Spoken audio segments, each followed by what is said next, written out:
Hi guys, কেমন আছো তোমরা? আশা করি ভালো আছো। আমিও খুব ভালো আছি। তো আজকের ব্লগটা সকাল থেকে শুরু করছি। ঘুম থেকে উঠে পড়েছি, তারপর আমাদের চাটা বিস্কুট খাওয়া হয়ে গেছে। তোমাদের দাদা ডিউটি চলে গেছে, আর মনাকেও খাইয়ে রেডি করে দিয়েছি। তারপর ও কাকিদের ঘরে চলে গেছে খেলতে, কারণ আমরা তো ভাড়া বাড়িতে থাকি। তাই এখানে আমরা দোতলার রুমে থাকি, আর দোতলার রুমে আমরা আর আমাদের একটা কাকিমা থাকে, কাকা আর কাকিমা। তো এই দুটো রুম। তো আমাদের ঘরে কিছুক্ষণ খেলে আবার কাকিমাদের ঘরে কিছুক্ষণ যায় গিয়ে খেলে, কারণ ও তো বাচ্চা, সবসময় একটা জায়গায় থাকতে ইচ্ছা করে না, একটা জায়গায় থাকতে বা খেলতে। তাই একবার ওদের ঘরে খেলে, একবার আমাদের ঘরে আসে, আমাদের ঘরে খেলে, এই করে ও সারাদিন। তো এখন আমি বিছানা টিছানা গুছিয়ে নেবো, তারপর আর যে কাজগুলো বাকি আছে সেগুলো সেরে আবার স্নান টান করে নেবো। তারপর ঠাকুর পুজো দিয়ে মনাকে নিয়ে এসে খাইয়ে ওকে নিয়ে আবার খিচুড়ি আনতে যেতে হবে। আসলে সকালের দিকটা না, এবার সকালের দিকটা আসলে কাজের খুব চাপ থাকে। তো দেখো এখন আমার বিছানা গোছানো হয়ে গেছে, আর মনাও চলে এসছে এখানে। এবার ও ঝ্যাঁটা ধরেছে যে ঝাঁট দেবে। তাই আমি বললাম আর একটু তুমি কাকিদের ঘরে গিয়ে খেলো শোনা, আমি ততক্ষণ ঝাঁটটা দিয়ে দিই। তো মেয়ে আমার কথা শুনে কাকিদের ঘরে চলে গেছে।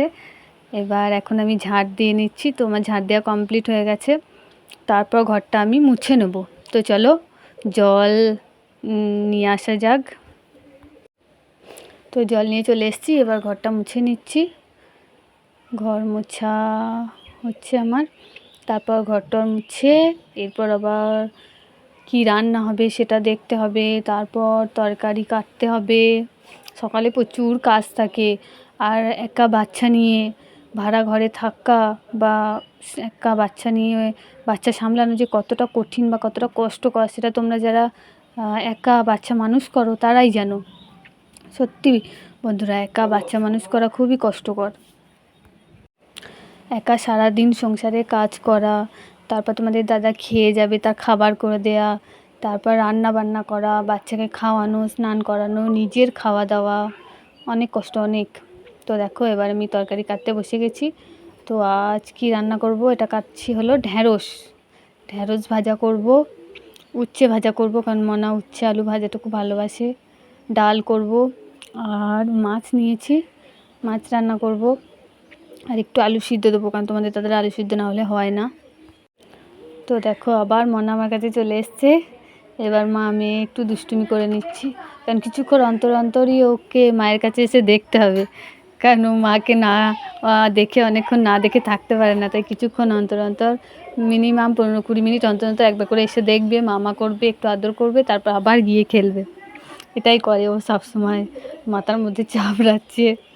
এবার সামনে বটি আছে, আমি বলছি তুমি আর একটু কাকির ঘরে যাও, খেলা করে এসো, আমি স্নান করে গিয়ে তারপর তোমায় নিয়ে আসবো।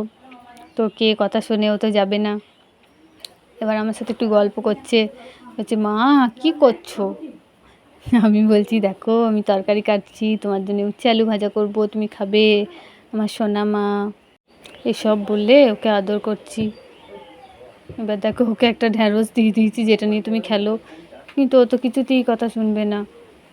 সেই আমায় জ্বালাতন করছে, বদমাইশি করছে, দুষ্টুমি করছে। অবশ্য ওর এই দুষ্টুমিগুলো নিয়েই আমার সারাদিন কেটে যায়, কারণ ও না থাকলে দিনগুলো আমার কীভাবে কাটতো আমি জানি না। তবে ও আসার পর থেকে আমার জীবনটা অনেক পাল্টে গেছে। কী করে যে সময়গুলো কেটে যায়, দিনগুলো কেটে যায় বুঝতে পারিনি। তো দেখো বন্ধুরা, এখন আমার স্নান করা হয়ে গেছে, তরকারি কেটে আমি স্নান করে নিয়েছি। তারপর ঠাকুরকে পুজো দিয়ে নেবো, কারণ ঠাকুরকে পুজো না দিলে তো আমি খাই না। ঠাকুরকে পুজো দেবো, তারপর আমি মনাকে নিয়ে আসবো, খিচুড়ি নিয়ে আসবো, তারপর খাবো। তো আমি তারপর দেখো ঠাকুর পুজো দিয়ে আমি যাব মনাকে আনতে।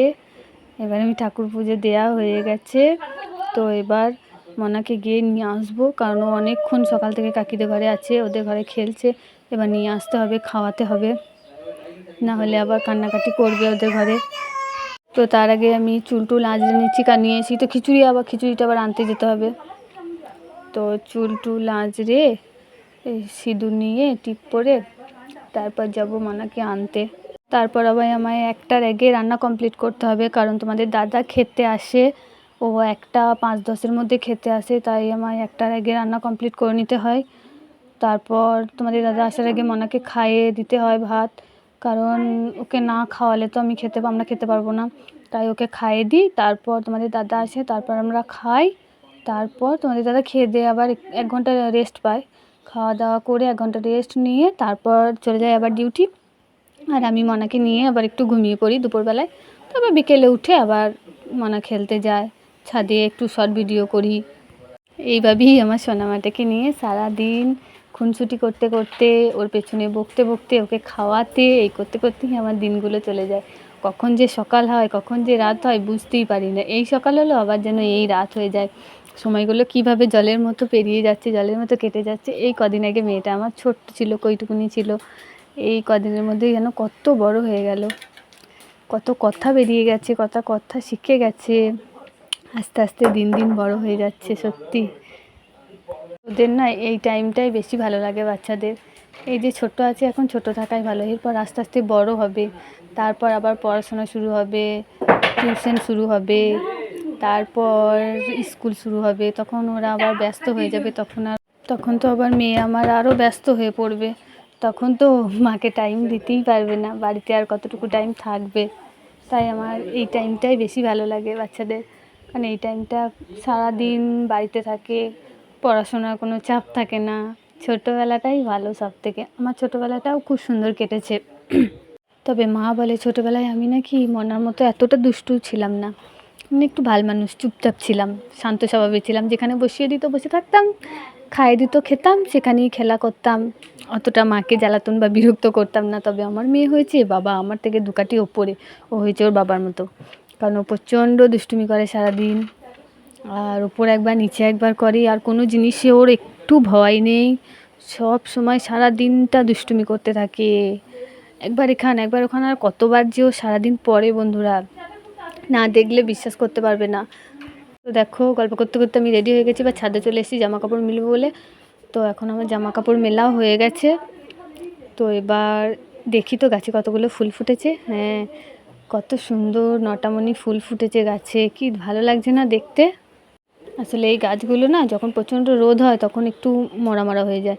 তো রোজ বিকেলে মনে হয় সেই গাছগুলোতে জল দেয়। ও আমার মনে না থাকলেও ও এসে মা জল করে বলবে। তারপর মগ নিয়ে আমি কলটা চালিয়ে দিই, ও নিজে নিজেই জল ভরে গাছগুলো নিচে নামিয়ে দিই। তারপর ও এক মগ করে নিয়ে এসে জল দেয়। আর আজকে তো প্রচণ্ড গরম রয়েছে, রোদেরও প্রচুর জোর। আর এই গরমের জন্য যতই সকাল সকাল স্নান করি না কেন, সেই আবার গরমে সারা দিনটা হয়রান হয়ে যায়।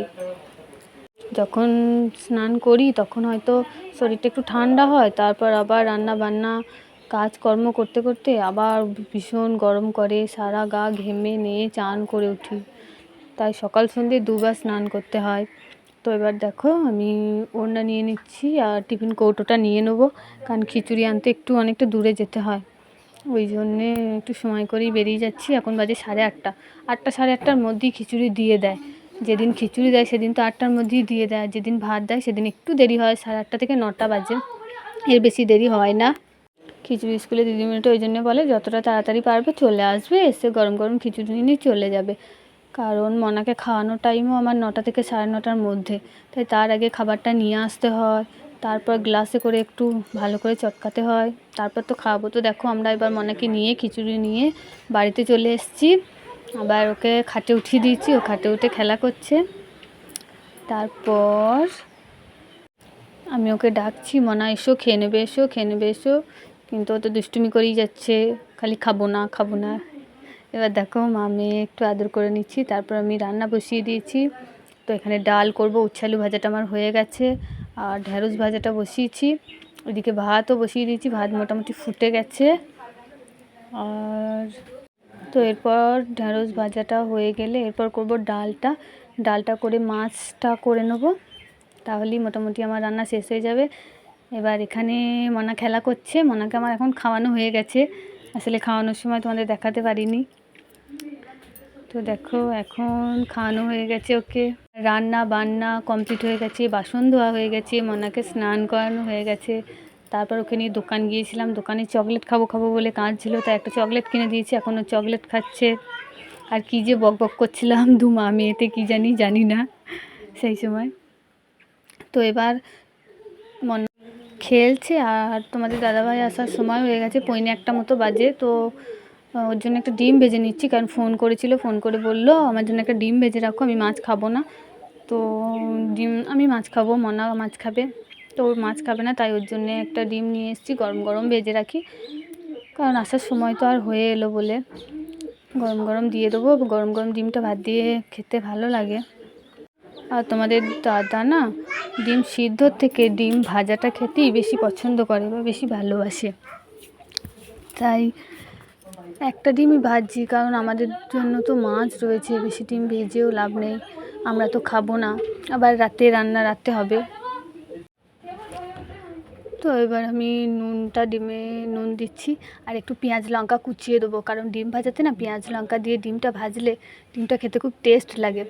আর শুধু মানে পোচের মতো করে ভাজলে সেটাও ভালো লাগে, খারাপ নয়, কিন্তু ওই পোচের মতো তোমাদের দাদা আবার খেতে চায় না, ও বলে আমার জন্যে পেঁয়াজ লঙ্কা দিয়ে ডিমটা ভাজবে, তাহলে ডিমটা খেতে টেস্ট লাগে আর ভাত দিয়ে ভালোও লাগে। ওই জন্যে পেঁয়াজ লঙ্কা কেটে নুন দিয়ে তারপর ওটা ডিমটা ভালো করে ফাটিয়ে নিচ্ছি। তো ডিম ফাটানো কমপ্লিট হয়ে গেছে, এবার আমি কড়াইতে তেল দিয়ে দিয়েছি, তেলটা গরম হলে তারপর কড়াইয়ের মধ্যে ডিমটা দিয়ে দেবো। তো দেখো এখন ডিমও দিয়ে দিয়েছি, তেলটা গরম হয়ে গেছে, তারপর ফাইনালি ডিম ভাজা কমপ্লিট হয়ে গেছে, খাওয়া দাওয়া কমপ্লিট। এবার বন্ধুরা এখন ব্লগটা এখানেই শেষ করছি, আর বেশি বড় করব না। ভালো থেকো, সুস্থ